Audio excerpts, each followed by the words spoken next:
Hi guys, and welcome to lesson 12, positive self-talk. This is the last lesson we have in our unit, okay? So I'm very happy that we've gotten to where we are, so we can talk a little bit more about this. So let's go ahead and get started. Lesson 12, positive self-talk. All right, well, like it is, it's positive, being positive about ourselves, talking positively about ourselves. We're gonna first identify some of the barriers we face when developing this life skill. We're going to develop an array of positive messages to give ourselves when dealing with these barriers. And then the goal is to hopefully feel strengthened by the possibility of self-nurture. Okay, so everybody has the possibility and the capability of being to talk kindly to ourselves, although it's very hard to do, especially with all the constraints we have in our society today.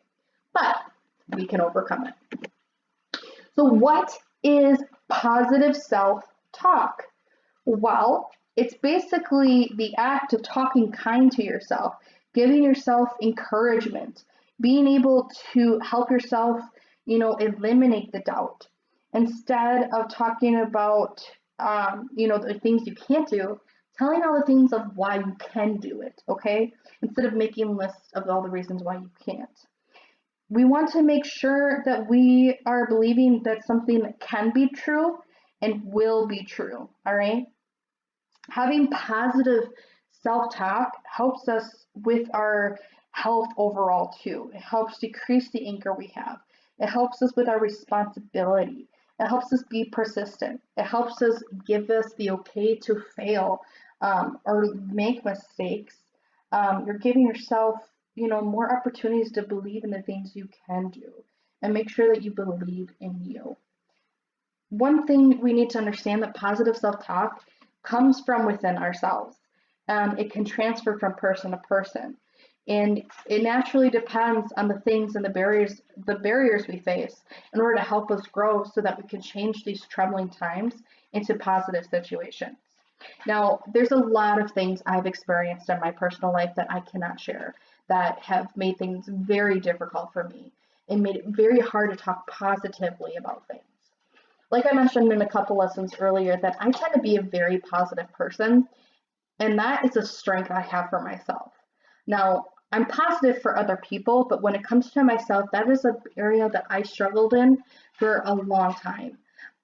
So I had to learn skills and ways to help myself so that I could be better educated so that I can reach the goals I wanted to have.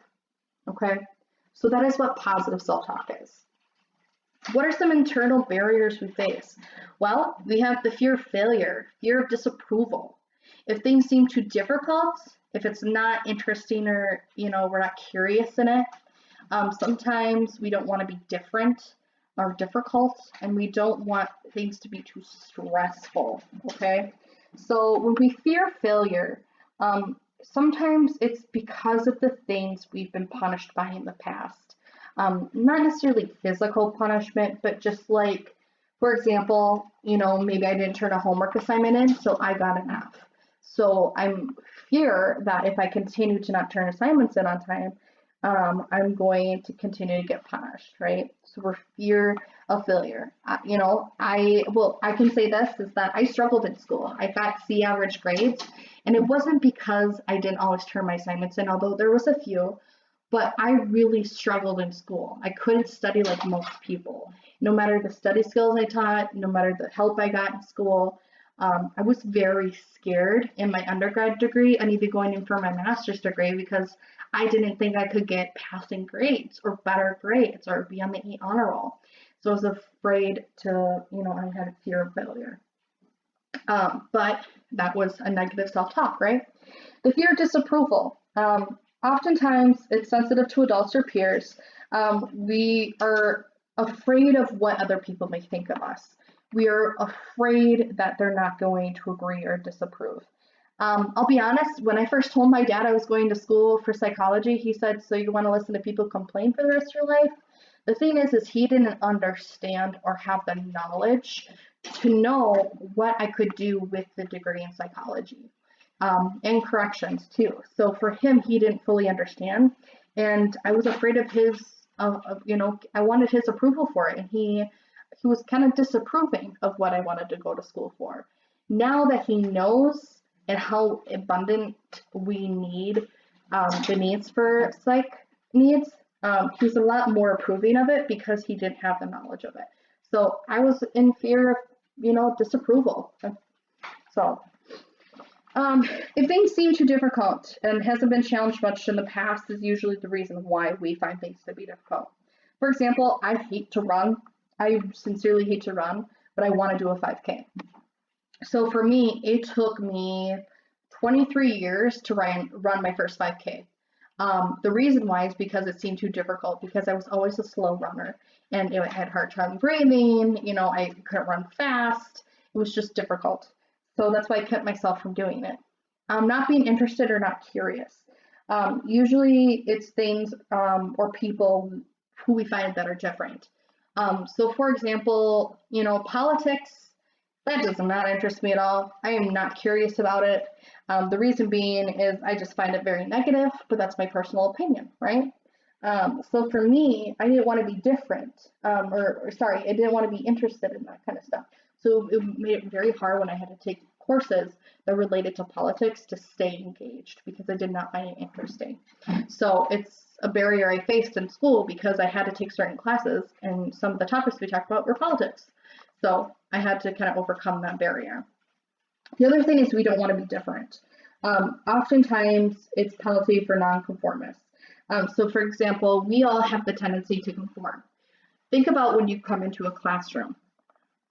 Don't you generally sit where you would sit every day? Don't you generally tend to naturally go there even when you don't have assigned seats?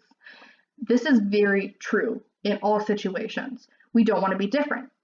Think about going into an elevator. Do you ever walk in and just face where you walk towards? No, you end up turning around and facing the door, right? Because we don't want to be different. Now for me, I didn't want to be different when I was a teenager. I wanted to be just like everybody else. So, I did a lot of things that made me uncomfortable, but that was the problem, is that I was taking risks, but I wasn't keeping true to my goals and my wants and my needs. The very last thing is it's too stressful. This is a very common one for many people. And oftentimes we don't know how to moderate the things that are stressful in our lives. So I have a habit of taking on too much sometimes, and I had to learn how to say no. And for example, I love to help people, but I didn't know how to say no to people when I was taking on too much. So for me, my life became very stressful. I gained weight. I broke out all the time. I was spending money that I didn't have, and it was just a very difficult time. So oftentimes, this is a barrier that comes up when things become too stressful. We just quit. And when I was younger, I would quit when I would take on too much. But I didn't know how to advocate for my needs, and I didn't know how to tell people, like, I'm sorry, I'm just taking on too much right now, or I'm sorry, I have too much on my plate, or I'm sorry, I don't have the time to give to that right now. Everybody sees each other's lives in a little bit differently, but we don't know what goes on in other people's lives, and sometimes there's maybe other stresses that people can't see. So that's another huge thing in the barrier we face. The very end of this is that you are going to be completing your next steps of lesson 12 assignments, affirmations to oneself. This is a short assignment just because lesson 11's assignment was pretty big. Same with 10 and 9. So this one, you're just going to be creating affirmations to yourself. You're going to be given 10 situations. With those 10 situations, you need to come up with an affirmation. It can't just be, say hi, or like, I'm cute, or I'm handsome, or you have a nice muscle. Like, no, you need to be very diligent in your affirmations to yourself. There will be an example one, and then there's going to be ones that you need to complete for yourself. If you have any questions, please